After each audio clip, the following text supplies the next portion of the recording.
Hello guys, my name is Miriam Karagova and I'm a teacher of Asian Medical Institute. And in our institute, during teaching process, we are mostly focused on quality of education and discipline. Um, More than that, we are teaching our students to be responsible, to be hardworking, because they have chosen one of the most difficult and important and responsible professions. And if our students want to be a good doctor in future, they must work hard, study well, do all their assignments in time, and work. Improve their knowledge and skills. So let's start our Latin lesson. Your teacher is Karangulova Mirim, and today we are discussing Greek and Latin duplicate names of organs, tissues, and parts of body.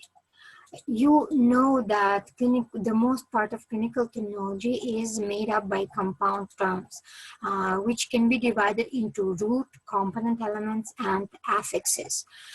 Root is a nucleus of a compound term, usually Greek or Latin origin, developing meaning of organ, part of body, and tissues. So it happens so that in medical terminology, we are using Latin designations of organs, tissues, and parts of body, and Greek designations of them. So in anatomical terminology, mostly Latin designations are used, and in clinical terminology, we use mostly Greek names of organs, parts of body, and tissues. So look at the examples of duplicate names. As you see, for heart, Greek designation cardio, cardium, and Latin cor, genitivus form cordis. Holangio, it is Greek for bile duct, and in Latin, ductus biliferi. For gallbladder, in Greek, we cholecystoius, and in Latin, vesica phelia. Bladder, Greek will be cysto, and Latin vesica. Entero and enterium will be Greek for intestine, and intestinum Latin for intestine. Gastrogastria is Greek for stomach, and ventriculus Latin for stomach. Breast breast in Greek will be masto, and in Latin mama. Language, tongue, in Latin we use gloss, glot, and glossia, and in Latin lingua. Greek for uterus will be metra, and in Latin will be same uterus. For kidneys, in Greek we use nephro, and in Latin ren, in activus form will be renis. Otto, it is Greek designation for ear, and auris, Latin designation for ear. Lungs, in Greek we use pneumo and pneumono, and in Latin pulmo. Eye, Latin ophthalmo, ophthalmia, in Latin oculus. Procto, it is Greek for rectum, and anus and rectum, these terms are Latin for rectum. Pielo, it is Greek for renal pelvis, and in Latin we use pelvis renalis. Nose, in Greek will be rhino, Latin nasus. Internal organs, in Greek we use planchno, and in Latin viscus. Spleen, Greek will be spleno, and Latin lien. Cephalia, it is Greek for head, and caput, Latin for head. For lip, we use Greek halo, halia, and Latin labium. Hand, Greek will be keiro, kiro, and kairia, and Latin manus. For lower jaw, in Latin we use mandibula, in Greek geno, genia. For upper jaw, we use maxilla, Latin, and gnato, gnatia, Greek. Melo will be Greek for cheek, and bucca, Latin. Odontia, it is Greek terms used for designating teeth, and dens, Latin designation of teeth. Podopodia, Greek for foot, and in Latin will be pes pedis. Body, Latin will be corpus, and Greek will be somatosoma. Chest and thorax, is designated by Latin pectus or thorax and by Greek stato. Stomato from Greek means mouth, and in Latin mouth will be os, genitivus form oris. Spondylo and spondylia are designating vertebra in Greek, and in Latin will be same vertebra. Ulo, Greek for gum, and gum in Latin will be gingiva. Hard palate, urano, and Latin will be palatum durum.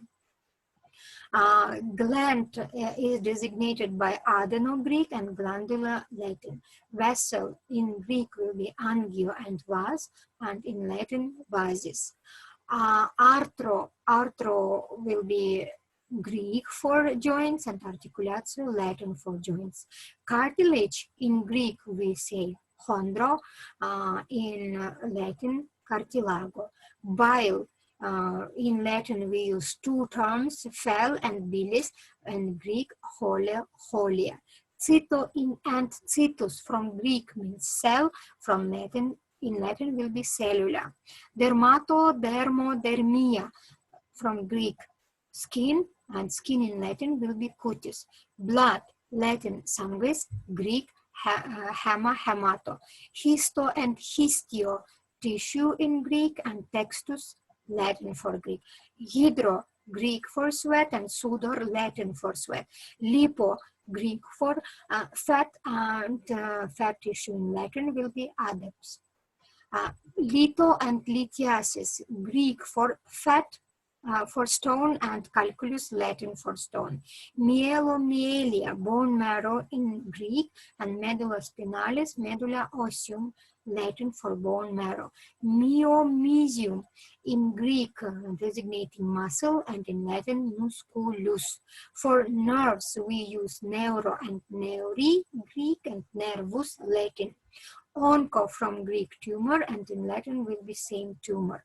Osteo, Greek for bone, and os, Latin for bone, genitius will be ossis. Flebo from Greek means veins, and from in Latin veins will be vena. Pio, pus, from Greek, and in Latin pus will be pus, genitivus form puris. Sialo and sialia, Greek for saliva, and in Latin saliva. Tendon in Greek will be teno, and in Latin tendo. Urine, in Latin we use urina, and in Greek uresis. So as I told you, duplicate names of organs, tissues, and parts of body are used in clinical terminology and anatomical terminology. In most of cases in clinical terminology, we use Greek designations, and in anatomical terminology, we use Latin designations. Look at the examples, like nephro, it is Greek for kidney, and nephrosis, example, that is chronic degenerative disease of kidneys. Pneumo, it is Greek for lungs, and pneumonia, inflammation of lungs. Rhino, nose in Greek, and rhinitis means inflammation of nasal cavity.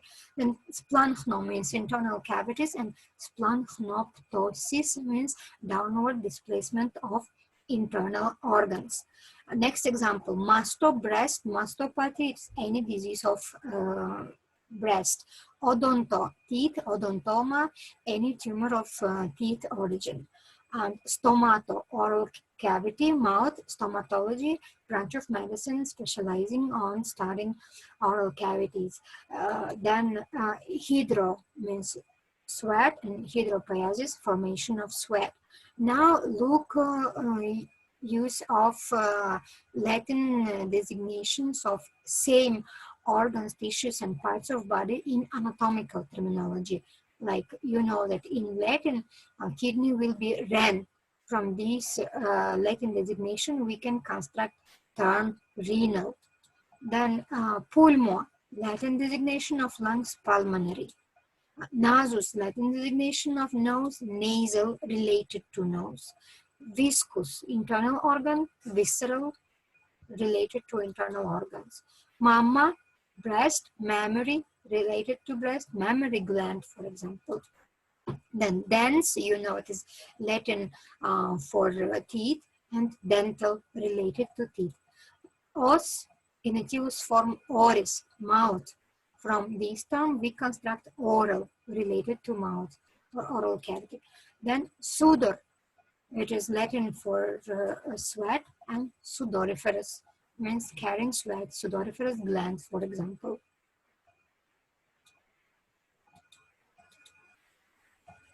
So guys, today we discussed with you Greek and Latin duplicate names of organs, tissues, and parts of body, and even I gave you some examples of terms with Latin and Greek duplicate names. Thank you for attention.